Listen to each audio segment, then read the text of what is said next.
We've got another great video in store for you guys, thanks to my friends over at Stack's Bowers Galleries. Now, if you're new to the channel, then please consider checking out my information down below in the video description. I will have a link to Stack's Bowers Galleries YouTube channel. And of course, we couldn't even look at these numismatic rarities without their support and allowing me to film. So if you guys can check out their channel and see if you'd like to give them a subscription, that'd be awesome. I'll also go ahead and put a quick link to their channel up here.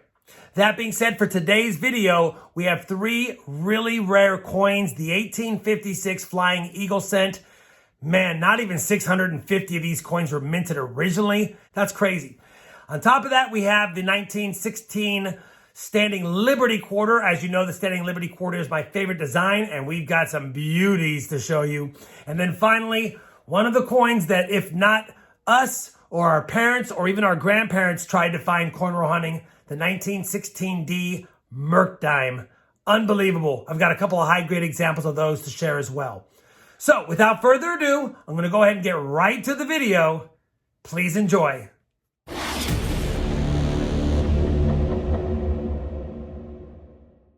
everyone, it's RobFindsTreasure, and I'm back at Stack's Bowers Galleries with some numismatic rarities in front of us. And I know, it's crazy what you probably see from afar, but wait till we get up close and personal with it. Now, back here again with Larry. Larry, good to see you once again. And we are just running through some coins. We're having some fun. But I wanted to do a video on some of the dates that probably people have heard of, maybe thought about getting one day, or have in very, very low grade if they're lucky enough to have any at all. And I thought we'd show them here and give them a little bit of information behind them.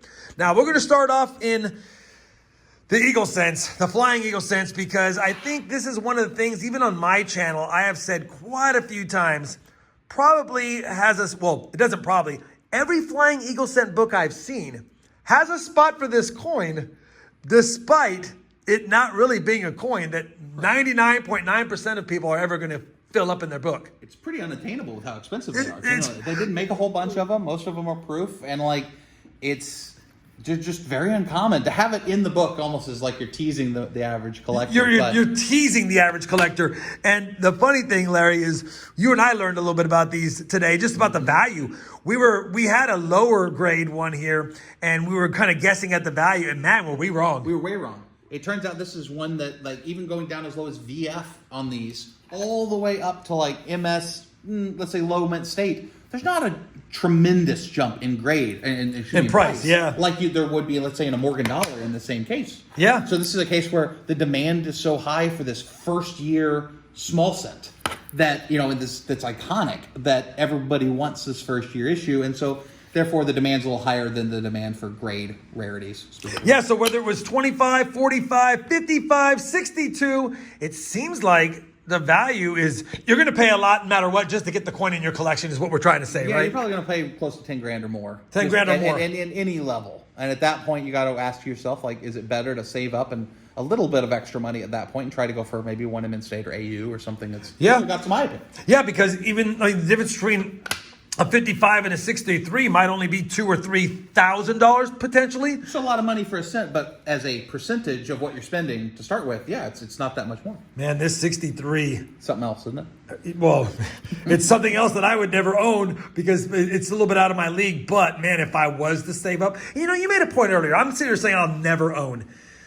You know, I do buy probably an ounce of gold every other month. Yeah. And in the grand scheme of things, if I really wanted this coin, maybe I don't buy gold for 6 months to 12 months and just save up in that sock drawer and say, I'm going to get this one day. It's just a comparative difference of where you're sticking the money. But yeah, absolutely. So like people could afford these if they wanted to make that change of maybe not stacking as many ounces of gold and save maybe 1 or 2 nice coins a year. They could do that. I know my gold stackers say, Rob, well, hold on, gold is always great to stack. Yeah, but when you have a numismatic rarity like this, and with the number of people entering numismatics every year and leaving, unfortunately, for whatever reason, usually age plays a part, but collections, these numismatic rarities, they don't really lose value. Matter of fact, I don't have it in front of me, but if we looked at Flying Eagle sales, I doubt over the last 50 years we've seen the value drop. Yeah, it's you know, at the high end of numismatics, it's almost like art. It's like the same world as the art world. Yeah. And so there's always going to be a demand for this top percentage of the really cream of the crop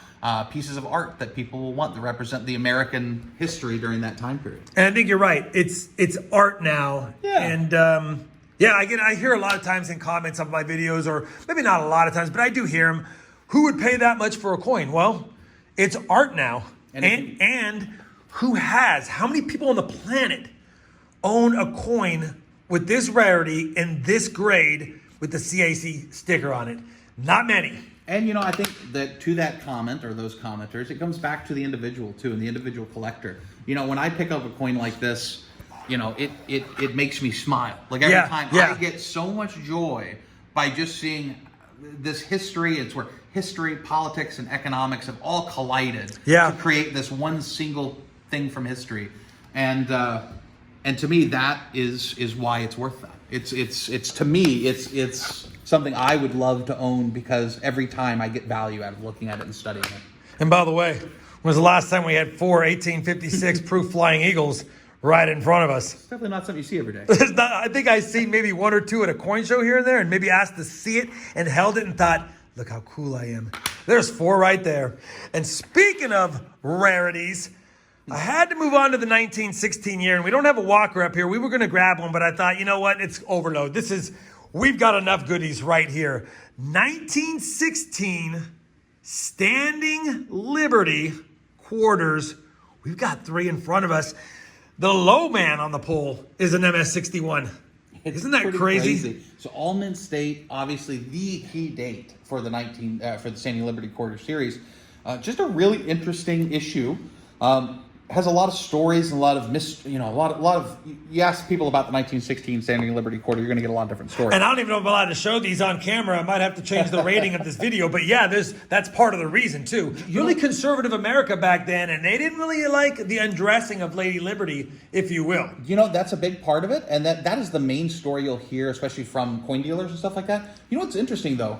As you dig down into the history behind this a little more, you know the primary reason for the change of adding the breastplate to Liberty in the next years was actually because they thought there was concern that this made America look weak. You know, it's funny you say that. I had heard this story before. Yeah. They thought it made America look weak. So fill me in a little bit more about that, if you will. So, you know, they thought, oh, well, there's just exposed. Liberty is completely exposed. She's not covered up. She's not armored. This thought that maybe we were portraying ourselves as, you know, not prepared or not protected. And so that was one of the major pushbacks from a lot of the political organizations of the time. There was an outcry, a little bit of an outcry from the exposure of the breast of Liberty. But I think historically we've found that the primary reason that it was changed was because they thought it was a sign of weakness, and they wanted America to put our best foot forward. Gotta love the stories behind these. And whether it was because of weakness or whatever other reasons, such a beautiful coin with a limited mintage, and holy cow, we have 2 here with full head designation. Absolutely, which you know is really tough. It's tough. Anytime you get really down to the nitty gritty of the coin design or the devices and how the strike was being done, it's tough to get those designations. I know I've submitted a couple in myself and have failed to get them because you really need, and I'm not going to get too geeked out here, but you really need that full hairline from the front of the head all the way down through the ear and to the back. You've got to see it all. And a lot of people get it confused because it's the nicest one they've ever seen. They're like, it's got to be it. But to get that full head, there's a reason why it's called full head. Yep. It's got to be full. And there's also a reason why the price difference is so drastic. Some issues that were common in full head, there's not that big of a jump. But correct. The ones that are uncommon, or the striking was not made, so then you see a huge jump in some cases because of that. And again, it's like we were talking about, it's just striking quality. It's striking quality. A Mercury Dime with a full bands, or a Roosevelt Dime with a full torch, or anything like that.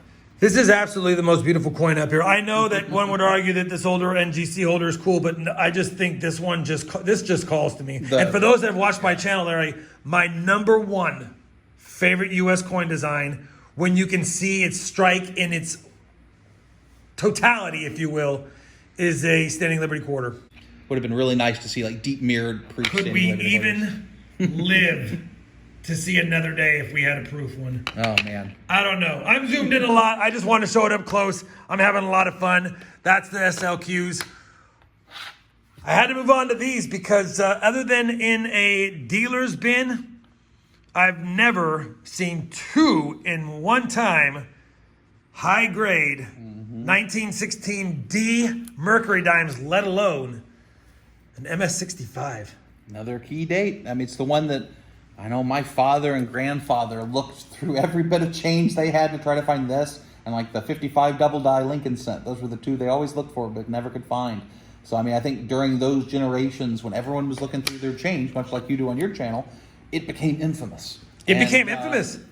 And everyone wanted it. And, yeah, just 1916. What a year for numismatics. Am I right? What a year for numismatics in general. And, you know, it's funny, speaking of looking for dates, you're right. The 16D was definitely a date that a lot of our grandparents or even our fathers or mothers looked for in their change. And now I'm having a hard time even finding a 1950D Jefferson nickel.